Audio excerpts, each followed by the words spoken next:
Welcome back. Today we'll see about the advantages and limitations of budgetary control. What are the advantages and limitations of budgetary control? First advantage is maximization of profit. Next is proper coordination. There should be a proper coordination between the workers of an organization or the executives of the organization. Provide specific aims. Now, provide specific aims means these budgetary controls are required for controlling process, how the budgets are taking place in the organization, and with the help of those budgets, how it can achieve the objectives of maximizing the profits will be under the specific aims. Tools for measuring performance. There are various tools which are available for controlling this budgetary. There are control ratios, there are budgets which are different types. These are the tools how the budgets can be performed. Next is economy. For the healthy, how the budgetary control plays an important role, that is under the economy. Corrective actions. Corrective actions will be taken only when there is a difference between the actual results and the standard sets. Create budgets consciousness. Whenever the budgets are created, it is created in different departments. So every departments are responsible for making all kind of budgets according to their requirements. Reduced cost. It can reduce the cost only when they are having a proper planning of the organization. If there is proper planning, then only they can reduce the cost by minimizing the wastage in the organization. Determining weaknesses. Determining weaknesses means if the actual results and the standard set by the organization, if there is any kind of differences between there, then they can find out what is the reason behind that weakness, and if they are achieving the target, what are the strong points, and if they are not achieving the target, then what are the weaknesses. They can be found out with the help of budgetary control. Introduction of incentive schemes. Introduction of incentive schemes means now whatever the schemes will be available in the organization, they can introduce some schemes so as to control the cost and maximize the profits of the organization. So these were all the advantages. Limitations are uncertain future. Of course, in the budget, whenever budgets are prepared, it is for the future, and future is uncertain, right? So we cannot guarantee anything for the future. It is just an estimation. So it is one of the limitations. We cannot say anything accurate. Revision required. Revision is required because if the matching of actuals and the standards are not done, then revision have to be done again and again, how and when to check out or how to correct those mistakes. Discourage efficient persons. Now, discourage efficient person means once the budget has been prepared, even if the person is efficient enough to prepare the budget properly, sometimes because of these limitations, because of the uncertainties, they have to prepare the budgets again and again. So that work of the efficient workers, they are not motivated to work properly in the organization. Problem of coordination. Problem of coordination is there. That means the different departments might not be able to work together in harmony with each other in case of budgetary control, because different departments are maintaining different kind of budgets. Conflict among different departments, again the same thing. Problem of coordination and conflict among different departments is also the same thing.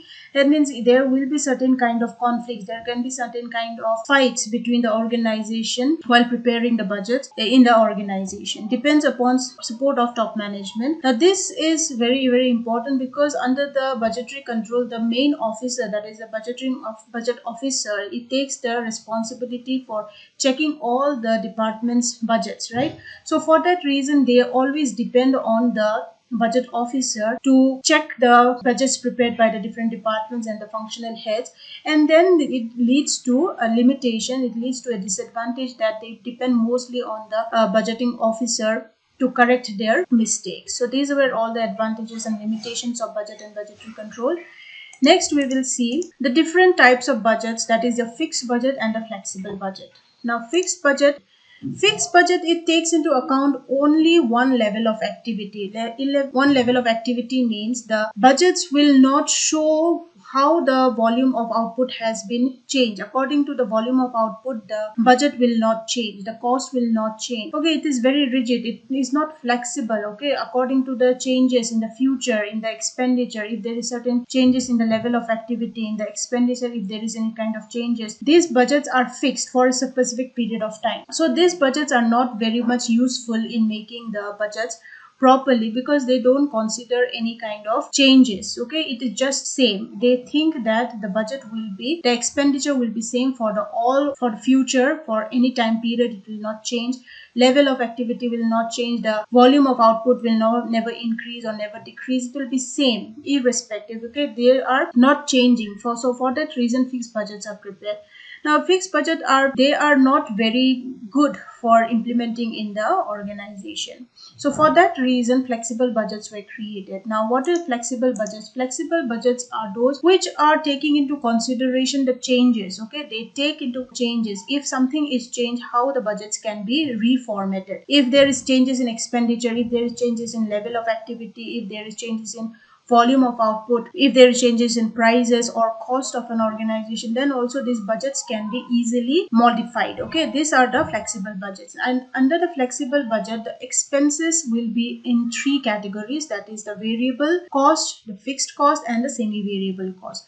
So it will be divided into different accounts of cost, that is variable, fixed, and semi-variable. But in case of fixed budget, there is no such breakups of variable cost or fixed cost or semi-variable cost. Next is the distinction between fixed and flexible budget. What are the differences between these? First is the flexibility. Of course, in the fixed budget, there is no flexibility because it does not change. It only prepare the budget only for those items which are not changing, and those which are changing, they don't take into account. So there is no flexibility under the fixed budget, but in flexible budget, there is flexibility. It can be changed according to the change of output. Under the next point, that is condition, it assumes that condition would be remain static. Static means it is constant, it does not change. But in flexible budget, it is changes according to the condition changed. Next is classification of cost. Now, under the fixed budget, there is no classification of cost. It is just the fixed costs which are taken into consideration. And under the flexible budget, costs are classified in three categories, that is fixed cost, variable cost, and semi-variable cost. Comparison. Now, under the comparison part, the actual cost and the budgeted cost cannot be compared easily because in budget we are talking about the future, and future is uncertain. Sometimes it might change. Okay, something might change in the future. So in the fixed budget, the comparison of actual results and the budgeted results cannot be done properly. Under the flexible budget, the comparisons can be properly done because changes are taking place in the flexible budget. They can be modified easily according to the change of the organization. Forecasting, it is difficult to forecast accurately the results in it under the fixed budget, but in case of flexible budget, the results can be accurately seen on the basis of the operations of the business. So these were all the distinction of fixed and flexible budgets. Next is zero-based budgeting. Now, what is zero-based budgeting? Zero-based budgeting means the budgets which are prepared from a scratch. That means from zero, from the beginning, you have to prepare the budget. It is also called as a managerial tool of controlling the cost. Under this zero-based budgeting, the decision to make the budgets from the scratch without having any kind of information, without having any kind of knowledge about what kind of budgets have been prepared in the past, those will be seen in the zero-based budgeting. Zero-based budgeting is a planning and budgeting process, okay, where they have to start from zero. That's why the name is given zero. Right from the beginning, you have to prepare a budget to show the systematic analysis of the organization. Now, zero-based budget as a managerial tool. Why this is taken as a managerial tool?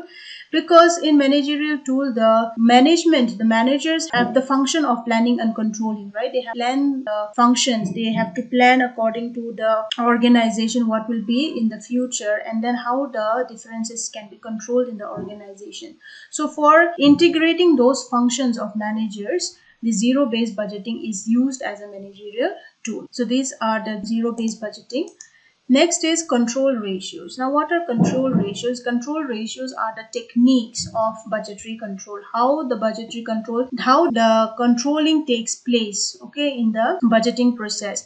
That means when there is any kind of differences are there in the actual and the standards of the organization, then how these ratios can be control. This is done under control ratios. Now first, see the meaning of this. Under the system of budgetary control, the actual performance are compared with the budgeted performance so as to determine the deviation or variances. What is variances? Variance means if there is any kind of difference between the actual performance and the budgeted performance.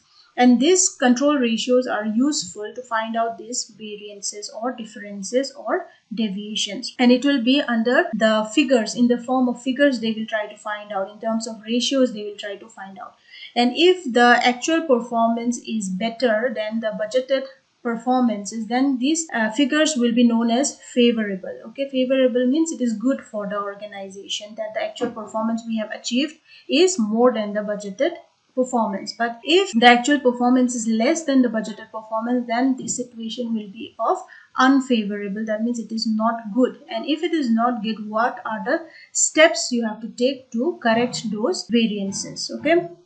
Now under these variances, there are different types of control ratios. They are capacity ratio, activity ratio, and efficiency ratio. These ratios we will be studying in detail in the next class.